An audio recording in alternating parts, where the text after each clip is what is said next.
I never imagined my life would take a turn toward the kind of scene you only hear about in whispered gossip or see dramatized in late-night movies. For nearly 7 years, I believed my marriage was the bedrock of my existence, stable, honest, and deeply loving. My wife, Helena, and I had built what I thought was a rock-solid partnership, having weathered all manner of small storms, job stresses, financial bumps, familial pressures, and emerged stronger each time. We were the couple friends looked to as an example of how to handle conflicts with grace, of how to support each other in the face of life's curveballs. Nothing prepared me for the day I discovered a hidden side to our relationship that I still struggle to understand. Helena and I met at a mutual friend's party, introduced over cheap white wine and polite small talk about our careers. She worked in marketing for a local firm, while I was juggling shifts at a small tech startup, hoping my big breakthrough was around the corner. Immediately, I was captivated by her quick wit and her easy laughter. By the end of that evening, we were swapping jokes like old friends, ignoring the rest of the crowd. I asked if I could walk her home, and she agreed with a shy smile. It didn't take long after that for us to start dating. We fell into that sweet, exhilarating rhythm of new love, late-night dinners, shared confessions, small road trips when we could afford them. She was passionate about her work, her eyes lighting up whenever she discussed brand strategies. I admired that spark, how she wasn't afraid to chase her ambitions. Our wedding was a modest affair in a nearby park, a sunny day, a handful of loved ones, some personal vows that left both of us teary-eyed. We took pictures by the rose bushes, wearing simple outfits we'd chosen to save money for our future. We had no illusions about grand wealth or perfection, we just wanted a life shaped by genuine love and mutual respect. For years, that seemed to be exactly what we had. We got through tough times, celebrating small victories, like the moment I got a permanent position in software development, or the day she landed a big client for her firm. We also faced heartbreak, like when an attempt at starting a family led to a painful miscarriage. Through it all, Helena was my rock, and I hoped I was hers. Around our 6th anniversary, I began to notice subtle changes.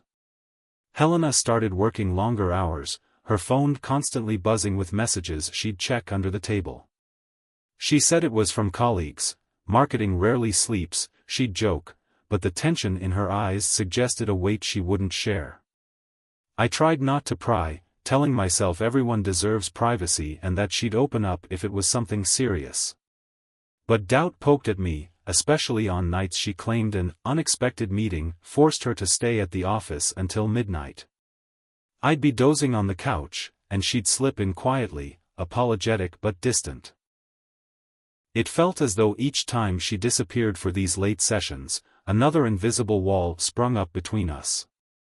One Friday evening, she mentioned having to travel out of town for work, just a one-night trip, she said, to meet a potential client at a marketing conference a couple of hours away.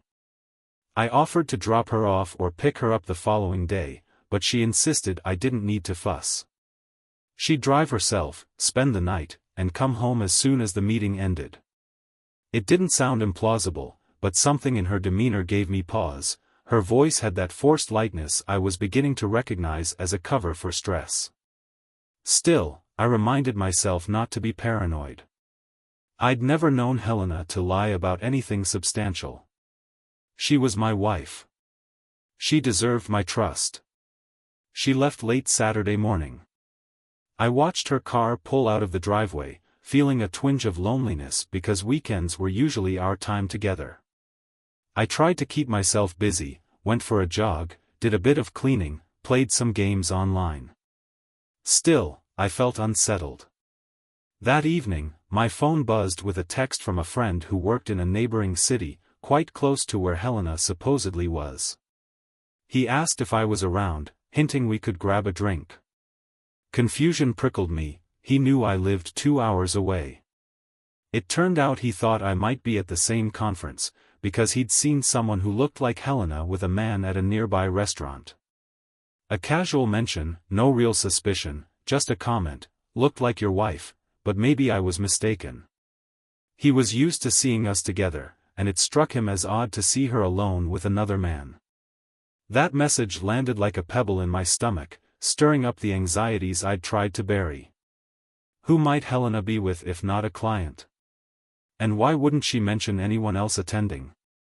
An uncomfortable heat rushed through me. I tried to rationalize. She could be meeting with a male colleague or a representative from a prospective client's company. Nothing inherently scandalous there. But I couldn't shake the gnawing feeling that something was off. Curiosity and fear tangled in my head. Eventually, a reckless urge compelled me to drive out there. If she was just with a client, there was no harm in showing up for a surprise dinner. But if something else was going on, I needed to know. I tossed a few items into a small bag, hopped in my car, and set out on the 2-hour trek feeling both foolish and determined. The highway lights blurred past as I rehearsed what I might say if I found her in a perfectly innocent situation.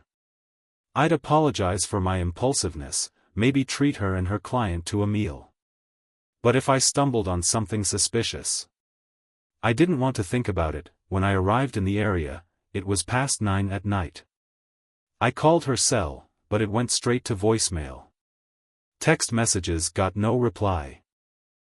Telling myself maybe she was genuinely in meetings, I decided to check local hotels, since I didn't know which one she was staying in. I walked into the first major chain near the conference venue, heart pounding. The lobby was bustling with various guests, some wearing conference badges. I approached the front desk, asked if they had a Helena on record. The clerk politely refused to divulge guest lists without a name match or reservation number, so I faked a calm smile, said I was picking up a surprise gift for my wife. I spelled her name. The clerk typed away, then nodded. Yes, Ms. Helena Anders. She checked in earlier today. My stomach dropped. So she was here, as she'd said, but she hadn't told me which hotel. The clerk, thinking I was harmless, gave me her room number. I took the elevator up, each ding making my chest tighter. When I reached her floor, a long hallway stretched before me. I found her room, 281, and paused. My hand trembled as I raised it to knock. The hallway was eerily quiet, except for the hum of the hotel's ventilation. When no immediate answer came, I knocked louder. Footsteps approached from inside. The door opened an inch, the security latch still in place. Through the gap, I saw Helena's wide eyes. "What are you doing here?" she whispered, voice breathless. My heart hammered. I wanted to surprise you, thought maybe we could grab dinner after your meeting." She blinked rapidly, clearly flustered. "You should have called first. I'm in the middle of something." Her tone was off, forced. I tried to see past the small sliver of space, but the latch kept the door from opening fully. "What's going on, Helena?" I asked softly, suspicion coiled in my gut. She hesitated, then shut the door, presumably unlatched the chain, and opened it fully. Inside, the room was dimly lit, a single lamp by the bed. The bedspread was rumpled. I noticed a suitcase that wasn't hers on the floor, larger, more masculine. My blood turned cold. "Whose bag is that?" I asked, voice cracking. She stepped in front of it. It's not what you think," she stammered. Just then, the bathroom door opened, and out stepped a man I'd never seen, wearing a partial button-down and slacks, his hair disheveled. He froze when he saw me, eyes wide like a deer in headlights. My mind roared with the realization that I wasn't misunderstanding anything. This was exactly what it looked like. For a tense second, no one spoke. Then, the man took a step forward, as though to speak, but I glared at him. "Get out," I growled, voice shaking with fury. He looked at Helena for confirmation. She gave a quick nod, tears forming in her eyes. The man hurried to grab his suitcase, his shoes, mumbling something about being sorry. Within moments, he slipped past me and disappeared down the hallway. My mouth felt dry, my heart thumping so loudly I could barely hear. I turned to Helena, who stood there near the bed, tears trickling down her cheeks. "Please, just let me explain," she choked out. I let out a harsh laugh, though it came out as more of a strangled sound. "Explain what? I just found you in a hotel room with another man. What's left to explain?" She clasped her hands together, knuckles white. "It's not an affair," she insisted, her voice trembling. "I know how it looks, but it's not that." My anger flared. "I'm not an idiot. You think I won't believe what's right in front of me?" She sank down onto the edge of the bed, face in her hands, sobbing.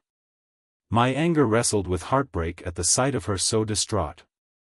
I stood near the door, fists clenched, the image of that man stepping out of the bathroom seared into my brain. Finally, Helena looked up, eyes red.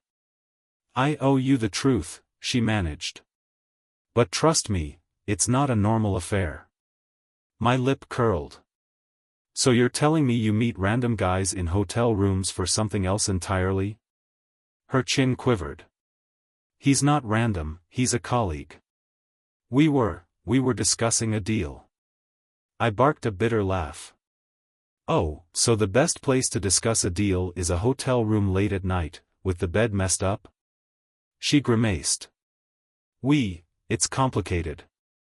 We got close, physically, but we didn't actually, you know. It was a mistake. I swear." I panicked. "Helena, cut the bullshit," I snapped. "You expect me to believe you just had a conversation, maybe some mild physical closeness, in a hotel room?" I saw his suitcase. He was wearing half his clothes. The bed was obviously used. She stood, voice rising. "Nothing happened, I promise you. We drank a bit of wine and ended up kissing, maybe more, but we stopped before it went further. It's not what you think." My chest burned with fury and betrayal. And I'm supposed to believe that? Even if it didn't go all the way, how is it not cheating? She sobbed again, reaching for my hand, which I jerked away. "It's not an affair in the sense that we're not romantically involved," she insisted. "He's just a coworker I've been working closely with." We grew stressed, vented to each other, it got heated. "It was a mistake. I never intended to break your trust. I was going to end it. I just didn't know how." My teeth clenched. "You didn't know how to end it before renting a hotel room with him? That's pretty convenient." She wrapped her arms around herself, tears running freely. "I'm so sorry," she whispered. "I never wanted to hurt you." I stared at her, the weight of betrayal crushing me. My mind flashed back to her late nights, her anxious phone checks, her distant demeanor. It all made sense now. There was something going on behind my back, and she had the nerve to claim it wasn't a real affair, just some momentary lapse. My stomach twisted. "This is unbelievable," I muttered. "You lied to me, Helena. You said you were here for a client meeting." She wiped her cheeks. I had to say something. I've felt so empty lately, so frustrated, like we were drifting apart. He was just there. He listened, and I confided in him things I should have told you. But it's never been about love or leaving you. The heartbreak was suffocating, but so was my anger. "Well, it's about betrayal either way," I said, voice wavering. "If you felt empty or distant from me, you could have talked. Instead, you're in a hotel room with him. How do we come back from this?" She covered her face again. "I don't know. But I want to try. Please, I'll do anything. I'll never see him again, I'll quit my job if I have to. I never wanted this." I took a shaky breath, trying not to collapse into a spiral of despair. The room smelled of stale perfume and the lingering tension of what had nearly happened. I wanted to run, to scream, to break something. Finally, I just said, "Get your stuff." "We're leaving." She nodded, hastily gathering her purse and jacket, leaving the suitcase the man had brought. I glanced around the room one last time, that twisted sense of unreality still clinging to me. Then I led her down the hallway, neither of us speaking as we passed the front desk. Outside, the night air was cool, a stark contrast to the heat in my chest. We reached my car in silence. I opened the door for her out of habit, but she hesitated. "I can drive myself," she murmured. My jaw tightened. "No," I said firmly. "You're coming with me." She nodded, tears filling her eyes again, and slid into the passenger seat. The drive back was agony. She tried to say something a few times, but I told her I needed quiet to think. My mind reeled with images of that man, half-dressed, the bed in disarray, her face streaked with guilt. Over and over, she insisted they hadn't actually slept together, that it was a moment of weakness they didn't act upon fully. Whether that was true or not, the betrayal stung just the same. By the time we reached our home, it was nearly midnight. I parked in the driveway, and we sat there, engine ticking as it cooled. Neither of us moved. Eventually, she reached out to place a hand on my arm. "I know you hate me right now," she whispered. "But please believe me, it didn't go all the way. It wasn't, it was a horrible choice. I feel like I've ruined everything." I stared at her hand, voice hollow. "You have, Helena. You lied. You went behind my back. Whether it was once or 100 times, you still broke my trust. You can't undo that so easily." She bowed her head, trembling. "I know. And I can't ask you to forgive me overnight. But please, don't give up on us. We've come so far. I'll do whatever it takes to make this right." My mind swirled with hurt and fury, but also a tiny flicker of the love I used to feel for her. Swallowing hard, I said, "We'll talk. But not tonight. I can't look at you without seeing that hotel room. You need to sleep in the guest room." She nodded, tears slipping down her cheeks. "Okay." We entered the house, the silence oppressive. She retreated to the guest room, closing the door behind her with a soft click. I lingered in the living room, dropping onto the couch where a million memories of our happy moments threatened to drown me in sorrow. Everything felt tainted now. That night, I got maybe an hour of fitful sleep. The next morning, Helena was already up, sitting at the kitchen table with red-rimmed eyes. When she saw me, she stood as if to approach, but my glare stopped her. We spent breakfast in near silence. Eventually, she tried to apologize again, the same halting explanations about feeling disconnected, about how the coworker offered an escape from her emotional turmoil, how it was never meant to become physical but somehow did in that hotel. She insisted once more they hadn't actually had sex. I didn't know if it mattered. Cheating is cheating, whether it's a few kisses or more. The sense of betrayal stung just as viciously. I decided we needed space. I told her to pack a bag and go stay with a friend or her parents for a while because I couldn't handle being around her. She pleaded to stay, said she wanted to prove she was committed to fixing what she broke, but she saw I was in no place to deal with her presence. So she left that afternoon, tears tracking down her face, a small bag in hand. I watched her car pull away, feeling a twisted mixture of relief and despair. Days turned into a week. She tried calling, texting, emailing me apologetic letters. At first, I ignored them, letting my anger fester. I confided in a close friend, who was stunned by the story. He urged me to consider therapy before making any rash decisions about divorce. Part of me wanted to just end it, to cut ties with a woman I no longer recognized. But another part remembered how strong our love once was, how she'd always been there for me until recently. Could we salvage something? Did I even want to? Eventually, I agreed to meet her at a neutral spot, our favorite cafe, ironically. She showed up looking tired, cheeks hollow, as if she hadn't slept in a week. The moment she saw me, she burst into tears again, apologizing over and over. I sat across from her, arms folded, letting her spill her confession. She admitted the coworker had been flirting with her for months, that she'd vented about our marriage struggles to him, and in her loneliness, she fell into an emotional affair that nearly became physical. She swore on everything she held dear that they hadn't crossed that final line, though they'd kissed and touched. "I'm not sure that's any better," I said, my voice shaking with unresolved anger. She nodded, face pale, tears in her eyes. I know I betrayed you anyway. I don't expect you to believe me. I just want you to know the truth." I asked why she didn't come to me about her feelings of disconnection. She said she tried, but it always felt like I was too busy or dismissive, that she was worried about burdening me with her inner turmoil. "That doesn't justify what I did," she added quickly. "I should have communicated properly. Instead, I sought validation from someone else.